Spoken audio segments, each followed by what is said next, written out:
दोस्तों नमस्कार, मेरा नाम है जयपाल और इस वक्त मैं बनारस के करसणा मुसहर बस्ती में मौजूद हूँ। मैं जानबूझकर एक सप्ताह से अधिक समय के बाद आया हूँ, लेकिन यहाँ देखकर बड़ा ताज्जुब होता है कि आज भी वो बस्ती उसी तरह से है, उसी टूटी फूटी हालत में है। लोग वैसे ही हैं, शिकायत उनकी वही है, दर्द भी वही है। करसणा गाँव के नाम से इस गाँव को जानते हैं, लेकिन यह गाँव सुर्खियों में तब आया जब यहाँ पर तहसीलदार बुलडोजर लेकर पहुँची।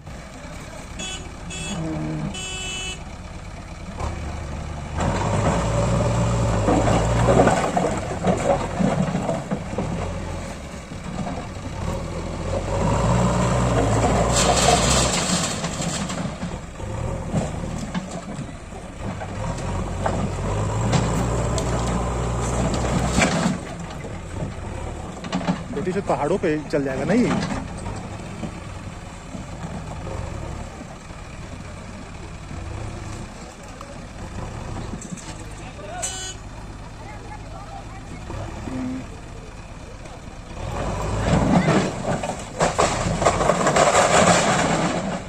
मीनाक्षी सिंह नाम है उनका और तभी से इस बस्ती में अनेक लोगों का आना जाना शुरू हो गया। चार पहिया गाड़ियां दौड़ने लगी और सायरन बजाती गाड़ियों का जमावड़ा लगने लगा। अधिकारियों की नज़र इस गांव पर पड़ी है क्योंकि यहाँ पर सरकारी ज़मीन निकाली गई है खोजकर, और बताया जा रहा है कि जो दलितों की बस्ती है, मुसहरों की बस्ती है, उसमें अब विद्यालय बनेगा। एक विद्यालय पहले से भी चल रहा था और वो विद्यालय अब बंद हो चुका है। इनका जो आशियाना है वो पूरी तरह उजड़ चुका है। हम आपको दिखाने की कोशिश करेंगे। ठंड शुरू हो चुकी है, रात में ठंडी अचानक से बढ़ जाती है और दिन में गर्मी रहती है तो उसे छांव की ज़रूरत पड़ती है, लेकिन ये लोग ऐसे ही दिन भर रहते हैं और तमाम ये लोग खुद को मुसहर बताते हैं और बेझिझक ये कहते हैं कि हाँ, हमारी बस्ती मुसहरों की बस्ती है। और आपको लगता होगा कि ये थोड़ी सी अजीब स्थिति है कि आप कैसे कहते होंगे, तो इनका नाम मुसहर इसीलिए पड़ा कि इनका पहले का जो आहार होता था वो चूहा यानी कि मूस होता था। ये मूस खाते थे और खेतों से मूस पकड़ते थे, इसीलिए इनका नाम एक वर्ण व्यवस्था के आधार पर मुसहर पड़ गया। और तब से जो ये रहने लगे झुंड में तो इनकी बस्ती को मुसहर बस्ती के नाम से जाना जाने लगा। अब ये करसणा के रहने वाले हैं। कई लोगों का आरोप है कि ये मिर्ज़ापुर के रुदौली के भी रहने वाले हैं, लेकिन अब मामला सरकारी हो चुका है, पेचीदा है कि ज़मीन का मामला है। तो अब थोड़ा सा इन लोगों से बात करेंगे कि इनकी स्थिति क्या है। 29 अक्टूबर को हमारा घर गिराया गया है और जो कि प्रशासन द्वारा, राजा तलाब प्रशासन द्वारा पीएससी फोर्स के साथ जो कि यहाँ गिराया गया। हम लोगों ने विरोध किए, क्यों गिरा रहे हैं, हमारी जो कि पुश्तैनी ज़मीन है, हम लोग यहाँ कई वर्षों से रहे हैं। तो वो बोले कि यहाँ अटल आवासीय विद्यालय बनने के लिए अलर्ट हुआ है, आप लोग अवैध तरीके से रह रहे हैं, उसी अथवा में गिराया जा रहा है। तो ये बताइए, आप लोग कितने सालों से यहाँ पे रह रहे हैं? हम लोग 15-16 सालों से यहाँ पर रह रहे हैं। हम लोगों का जो कि ज़मीन अपना पुश्तैनी ज़मीन था जिनका, वो हम लोगों को यहाँ पर दिए हैं रहने के लिए, उसी के आधार पर हम लोग रह रहे हैं। उसका खतौनी वर्तमान समय में मौजूद है। अभी बताया जा रहा है कि लगभग सप्ताह भर से अधिक हो गया और आप लोगों को ज़मीन भी दे दी गई है, तो क्यों नहीं जा रहे हैं उस ज़मीन पे? ऐसा है कि जो कि हम लोगों का 4 बीघा ज़मीन है, यहाँ पर सुरक्षित जगह यहाँ है, यहाँ बाढ़ नहीं आती है। और जहाँ वो एक हिस्सा 13 परिवारों को एक हिस्सा ज़मीन दे रहे हैं, वहाँ जो है कि नीचे से थोड़ा सा भी बारिश होती है पूरा पानी भर जाता है, ऊपर हाई टेंशन का तार है। अब ये जान लीजिए कि एक तरीके से यहाँ भी मुआ रहे हैं और वहाँ ढके रहे मरने के लिए नाला में। यही बात है, इसलिए हम लोग। आप लोगों की कोई सुन रहा है? सरकारी सुनवाई है आपकी? अभी तो कोई सरकारी सुनवाई नहीं। आज की डेट में आने वाले एसडीएम सब कोई मिलकर जो है कि यहाँ से शिफ्ट करने के लिए, देखिए क्या होता है। क्या नाम है एसडीएम का? एसडीएम का नाम है उदय भान सिंह। उदय भान सिंह एसडीएम है राजा तालाब के। और भैया, इन लोगों का आप जानते ही हैं कि कौन सुनने वाला होता है। और अभी एक फिल्म आई है जय भीम, आपने देखी होगी, और चोरी के आरोप में उस दलित आदमी को जेल में रखा गया और जेल में ही मार दिया गया। मिस्टर चंद्रू करके एक वकील होते हैं और उस केस की सुनवाई होती है। बड़ा लंबा प्रोसेस है, तब जाकर उनको न्याय मिलता है। और ये पूरा फिल्म जब आप देखेंगे तो आपकी आंखों से आंसू छलक जाएगा। दरअसल उस फिल्म की वानगी भर ये है। और करसणा में जब आप आएंगे, यहाँ पे आपको जो ये हाइडिल है, विद्युत उपकेंद्र है, यहाँ से पीछे जब आप आएंगे तो ये बस्ती में आपका स्वागत करते हुए ये धूल खाती सड़कें और इनके टूटे हुए घर ज़रूर मिल जाएंगे। लेकिन जब आप जय भीम फिल्म देखेंगे तो उसमें जय भीम तो कहीं नहीं बोला गया, लेकिन उस संविधान की रक्षा की जो बात कही गई, यहाँ पर उस तरह से धज्जियाँ उड़ रही हैं। इसका जीता जागता नमूना है। तो इस बस्ती के लोग, हम सुबह सुबह यहाँ पर पहुँचे हैं। अभी लोग खाना पीना बना रहे थे। क्या बना रही हैं अम्मा? खिचड़ी बनवत है ये रहते खिचड़ी तो दिन भर पूरा खिचड़ी खा के रहेंगी? का करी जैसन तू सब हमने के मुँहावा चाहे खियावा चाहे का करी। तो कुछ महिलाओं से भी बातचीत करेंगे कि उनकी हालत इस वक्त क्या है, क्योंकि ये खुले में सो रहे हैं और ये बहुत दर्दनाक स्थिति है कि आज जब हम अमृत महोत्सव मना रहे हैं, आज़ादी के 75 साल हो गए और तब भी ये लोग ऐसे जीने को मजबूर हैं। तो ये बताइए कि क्या नाम है आपका? समरा देवी नाम है। तो सोमरा जी, कब से आप रहती हैं इस बस्ती में? वह 15-16 साल। आपका घर टूट गया तो कैसे रहती हैं? हमने भगली जाओ हर यह कुल देखा आइए आप आगे आइए, बताइए। कितना जने बीमार हो गई है नहीं ठंडी में, सब यही बाल बच्चा लेके हम लोग सुता थी। का करन जाए, कहाँ जान जाइए समय लेके। कोई है आप लोगों का देखभाल करने वाला? कोई आता है? कुछ नहीं, ये समय कोई ना है हमने के। कितने बच्चे हैं आपको? बच्चे लोग कहाँ रहते हैं? बच्चा 5 यही सब सुतल जाए। ईटा गिरा देले न हमार गोड़ बिगड़ गन ना डोल पावत हैला। तू सब इतना हमने के मुद्दई हो गईला जा लोगन। तो आप लोगों का ये बताइए कि आप लोग वोट देने जाती हैं कि नहीं? का देवल लिस्ट पर नावा नहीं गल बता हमने वोट आप लोगों का वोटर लिस्ट में नाम नहीं है? नहीं, न आधार कार्ड बनौला न कुछ, ये भगाई फूके तापे करल तब बनाना हमने के बनौला। और मोदी जी का बर्थडे भी आप लोगों के साथ मनाया गया था, जन्मदिन है ना, फोटो खिंचवाया गया था। हाँ, तब बना हमने के फूक ताप के भगलन मोती सरकार है और का जोगी बोगी। आइए इधर आइए, क्या करें? हम लोग के बर्थडे मनाए, फिर उसके बाद साड़ी बीड़ी दिए, उसके बाद देखो अभी कफन उड़ा रहे हैं। साड़ी दिए लेकिन हम लोग के मालूम नहीं था कि साड़ी के बदला एक कफन हम लोग के दे रहे हैं। तो मोदी जी का बर्थडे आप लोगों के लिए कफन साबित हो गया। हाँ, कफन साबित हो गया। सब लोग के साड़ी दिए।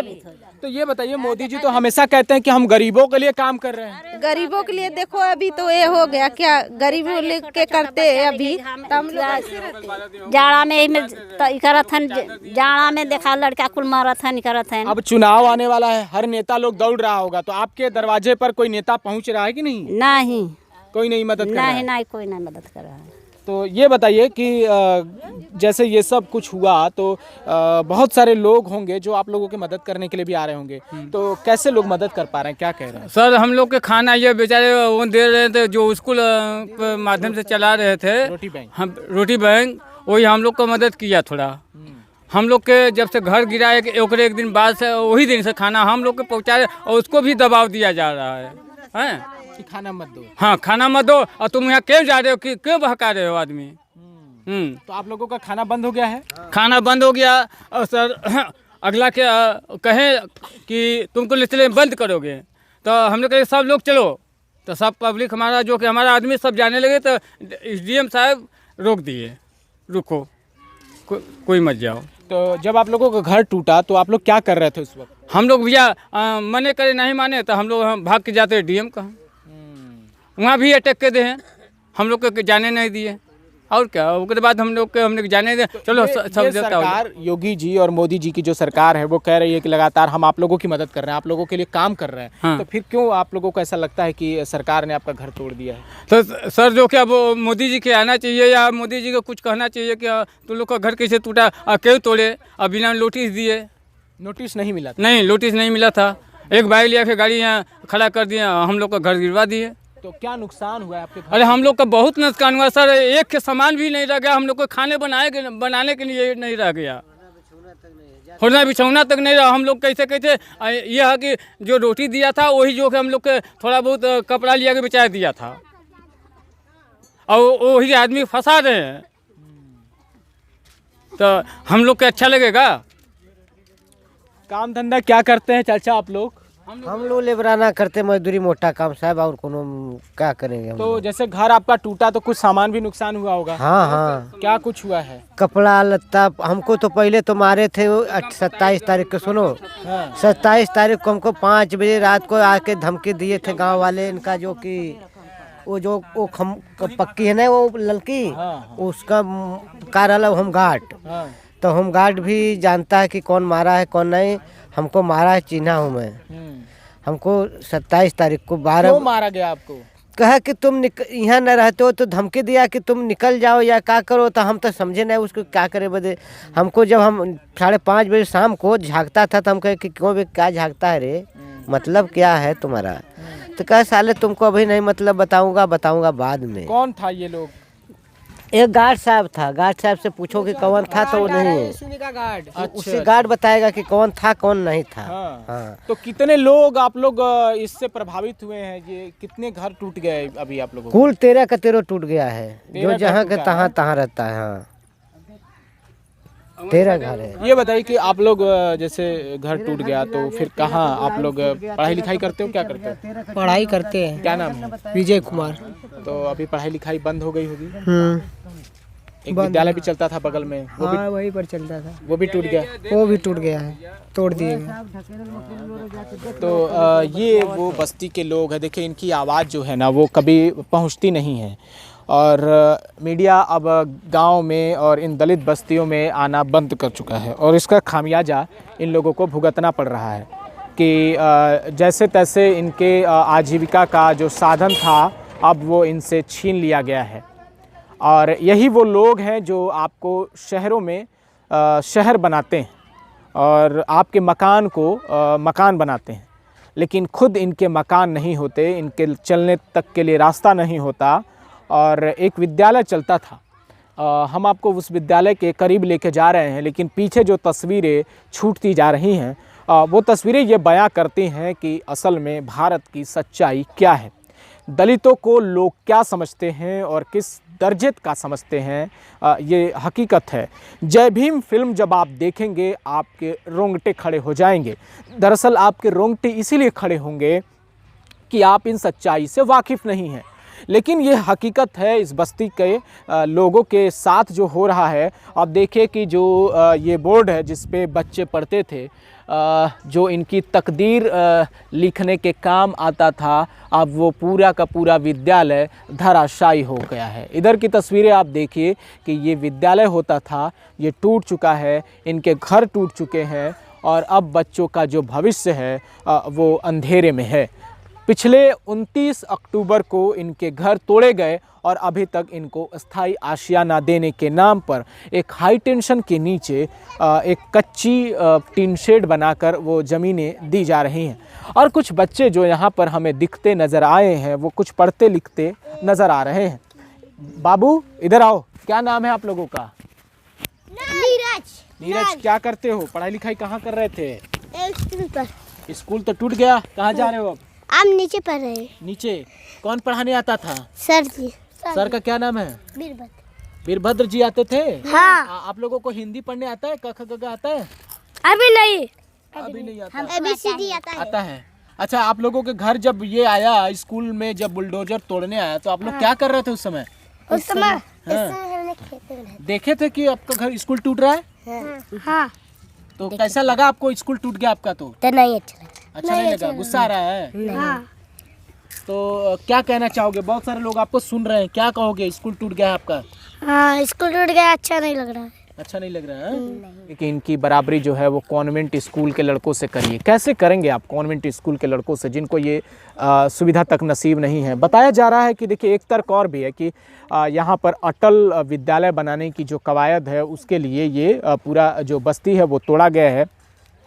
और हर एक बस्ती में देखिए इनका जो ये पूरा आशियाना होता था, ये खुद में खुश रहने की कोशिश करते हैं। यही इनका पूरा घर परिवार और संसार बसता था, और ये यहीं पे अपने जो भी मनोरंजन के साधन है वो भी इस्तेमाल करते थे। लेकिन अब चूँकि इनके घर टूट गए तो अब इनके रहने का कोई साधन बचा नहीं है। अब हम आपको बात कर रहे थे उस फिल्म की, जो जय भीम फिल्म है, उसमें जो मार्मिकता दिखाई गई है वही असलियत आपको इस गांव में दिखेगा।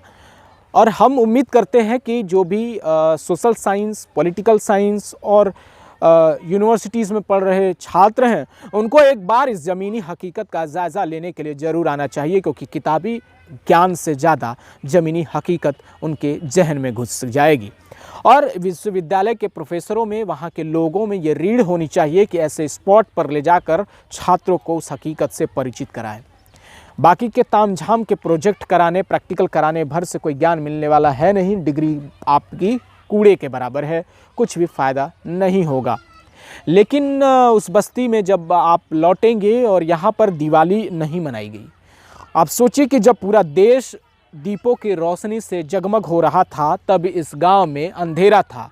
एक तरह का डर है कि अधिकारी कभी भी आएंगे। अभी इनका कहना है कि एसडीएम के कुछ प्रतिनिधि आ रहे हैं और वो कभी भी इस बस्ती को इनसे खाली करा सकते हैं और ये दबाव है इनके ऊपर कि जल्द से जल्द ये बस्ती खाली की जाए। और इस वक्त जब हम यहाँ मौजूद हैं तो 8 नवंबर का दिन है। एक जो पढ़ाई लिखाई का माहौल चल रहा था गरीबों के लिए कि इनके शिक्षा में अगर बढ़ोतरी की जाए तो ये अपनी ज़िंदगी बदल सकते हैं, और वो पूरा अब धराशायी है। अब न जाने कब वो सरकारी विद्यालय, अटल विद्यालय जो है बनना है वो बनेगा और तब जाके इनके बच्चे पढ़ेंगे। लेकिन एक संस्था है अपनी पाठशाला करके, बनारस के कुछ नवयुवक हैं वो चलाते हैं और इस बस्ती में वो शिक्षा दे रहे थे। और ये महिलाएं दिन भर इसी बात को लेकर चर्चा करती हैं कि इनका आशियाना अब यहाँ से उजड़ चुका है, अब इनको कभी भी दूसरी तरफ शिफ्ट किया जा सकता है। जो तस्वीर हम कैद करके वहाँ से लाए हैं वो भी हम आपको दिखाएंगे। लेकिन अब इनसे क्या ही बात किया जाए। जो तस्वीरें दिख रही हैं वो काफ़ी दर्दनाक हैं कि एक बस्ती को, एक हंसी खुशी से चल रही उस बस्ती को उजाड़ दिया गया और इनको ऐसे ही ठंड में और धूप में रहने को मजबूर किया गया है। ये तमाम लोग आप देखिए कि बाहर चारपाई निकाल कर बैठे हैं और इसी तरह से ये सोते भी हैं। इनकी सुबह भी यहीं होती है, शाम भी यहीं होती है और रात भी यहीं होती है। न जाने कितने लोग इस वक्त यहाँ आएंगे और फ़ोटो खिंचा के चले जाएंगे। लेकिन उन अधिकारियों का क्या होगा जो बंद कमरे में ये तय कर रहे थे कि अगर वो एसडीएम अधिकारी, डीएम बनेंगे तो बहुतों का कल्याण करेंगे, और इसकी शपथ भी लेकर वो आए थे कि वो कानून की रक्षा, मानवता की रक्षा करेंगे। लेकिन यहाँ मानवता तार तार हुई है और इन गरीबों के ऊपर एक आफत सी आ पड़ी है। समाधान निकाला जा रहा है कि इनको दूसरी जगह बसाया जाए, लेकिन ये मानने को तैयार नहीं। ये बच्चे हैं, इनको अपने भविष्य की चिंता शायद नहीं है कि इनके साथ आगे क्या होने वाला है। राजनीति के इस फिज़ा में ये तस्वीर आपको हम दिखा रहे हैं, चूँकि चुनावी वक्त है। तो इस वक्त भी आप सोचिए कि इस तरह के वारदात हो रहे हैं दलितों के ऊपर मुसहर बस्ती में, तो बाकी उन जगहों पर क्या होता होगा। ये प्रधानमंत्री नरेंद्र मोदी का संसदीय क्षेत्र है। यहाँ से नरेंद्र मोदी जब चुनाव जीत कर गए थे तो उन्होंने कहा था कि काशी में माँ गंगा ने उनको बुलाया है और वो माँ गंगा का उद्धार करेंगे। नरेंद्र मोदी को इतना बेहतर नेता मानते थे, उनके शासनकाल में इनके साथ क्या हो गया है। ये तमाम रिपोर्ट हम आपको आगे भी दिखाते रहेंगे और इससे जुड़ी, इस बस्ती से जुड़ी हर अपडेट हम आपको आगे देते रहेंगे। एसडीएम राजा तालाब से मेरी बात हो रही है जी। मैं खबर तक मीडिया से बोल रहा हूँ, जयपाल। सर, एक जानकारी चाहिए थी कि जो ये करसना में मुसहर बस्ती में जो हुआ है उसके ऊपर अभी क्या कुछ कार्रवाई चल रही है सर? वो जो जमीन थी वो फर्जी था, उसकी जांच हो गई है। वो जो है गांव सभा में निहित होने की कार्रवाई चल रही है। उनके नाम नहीं, वो फर्जी जमीन अपने नाम कराया है, इसी की जांच चल रही है। अच्छा, वो जमीनें सब फर्जी है, सब जांच हो चुकी है। वो गांव सभा की जमीन है और ये लोग यहाँ के रहने वाले हैं नहीं। कहाँ के हैं सर ये लोग? ये लोग चंदौली और मिर्जापुर के रहने वाले हैं। अच्छा, लेकिन इनका दावा है कि ये 15 सालों से यहीं पे रह रहे हैं। नहीं, 2 साल से रह रहे हैं, झूठ बोल रहे हैं। वो 2 साल से बाढ़ और आई थी तो ये जो है 2 साल से रह रहे हैं। और ये जमीन जो है अटल योजना में दी गई, अटल विद्यालय में। ये इनलीगल जो है ट्रेसपासर हैं और इनको पट्टा भी कर दिया गया है। वहाँ कमरे भी बना दिए गए हैं, ये जाके वहाँ रहे। कुल 13 घर तोड़े गए हैं, तो वहाँ पे जो नए घर इनको आवंटित हुए हैं उनमें कितने लोगों को घर आवंटित किया गया है? नहीं, 13 घर तोड़े नहीं गए, 3 लोगों को जो है 3 लोगों को हटाया गया। वो वहाँ 4 घर बन गए हैं, 10 घर ऐसे ही अभी। अच्छा, कुल 65 लोग बताया जा रहा है कि उनकी संख्या 65 है। नहीं, वो जब 10 घर जो है उसी तरह यथावत है। केवल 3 घर हटाए गए थे और उसमें भी कोई एक फर्जी स्कूल चला रहा था। अच्छा, हाँ, वो सब काट करके भूमाफिया लोग काट करके अपने नाम कराए।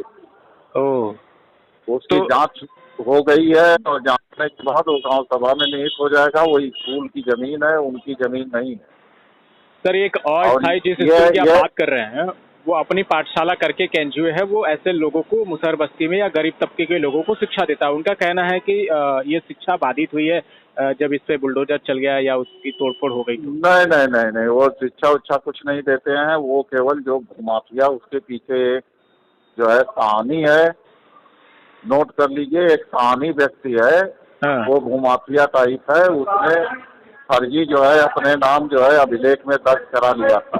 अच्छा। हाँ, और इसके बाद जो ये जो स्कूल चला रहे हैं ये लोग वहाँ जो है अपने पैसे से सुअर बाड़ा है और जो है उनको ट्रैक्टर उक्टर खरीद के दिए हैं।